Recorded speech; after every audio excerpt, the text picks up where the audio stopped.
अस्सलाम वालेकुम। आज हम यूनिट नंबर 4 अलजेब्रिक एक्सप्रेशन की एक्सरसाइज 4.5 देखेंगे।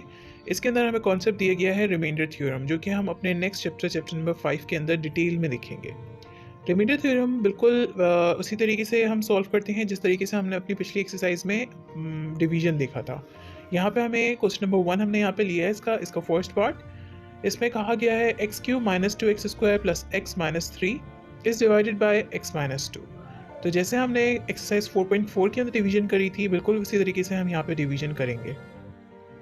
x माइनस टू को हमने यहाँ पे बाहर रखा और x cube minus two x square plus x minus three हमने अंदर प्लेस कर दी वैल्यू। अब यहाँ पे हमें जो चाहिए एक्स क्यूब चाहिए और x हमारे पास ऑलरेडी मौजूद है, तो दोबारा से हमारे पास वही काम करेंगे। हम x को हम मल्टीप्लाई करेंगे एक्स स्क्वायर के साथ। तो x को जब हमने एक्स स्क्वायर के साथ मल्टीप्लाई किया तो वो बना एक्स क्यूब, जो हमने नीचे लिख दिया। अब माइनस का टू भी यहाँ पे मौजूद है, माइनस का टू भी एक्स स्क्वायर के साथ मल्टीप्लाई होगा तो वो बन जाएगा माइनस का टू एक्स स्क्वायर। अब यहाँ पे हमने इनकी साइन चेंज करनी है। एक्स क्यूब प्लस में मौजूद है, इसको माइनस में कर देंगे, और टू एक्स स्क्वायर हमारे पास माइनस में आया था, इसको हम प्लस में कर देंगे। तो जब दोनों की हमने साइन चेंज करी तो दोनों आपस में हो गए कैंसिल। अब इन दोनों को कैंसिल करके हमारे पास वैल्यू आई एक्स माइनस थ्री, जो हमारे पास ऊपर रिमेनिंग रह गई थी वैल्यू।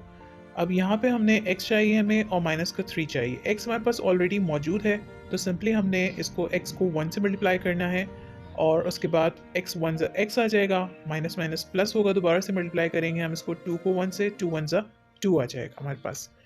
अब दोबारा से इसकी यहाँ पे हमने साइन चेंज करनी है, x की भी और 2 की भी। x प्लस में था माइनस में हो जाएगा, 2 प्लस में था इसको हमने माइनस में कर देना है। अब यहाँ पे हमारे पास एक प्लस का x हो गया और एक माइनस का x, आपस में कैंसिल कर दिए। इसी तरीके से माइनस का 3 और माइनस का 2 है, दोनों ऐड हो गए और माइनस 5 बन गया। तो माइनस 5 को हम यहाँ पे कहेंगे कि हमारा रिमाइंडर है और इसका आंसर हमारा आया एक्स स्क्वायर माइनस वन। यानी कि हम x cube minus two x square plus x minus three को अगर डिवाइड करते हैं एक्स माइनस टू के साथ तो रिमाइंडर माइनस 5 रहेगा और इसका आंसर हमारे पास आएगा एक्स स्क्वायर माइनस वन। उम्मीद है आपको ये लेक्चर समझ में आया होगा। अब हम नेक्स्ट एक्सरसाइज की तरफ जाएंगे अपने नेक्स्ट लेक्चर के अंदर, एक्सरसाइज 4.6।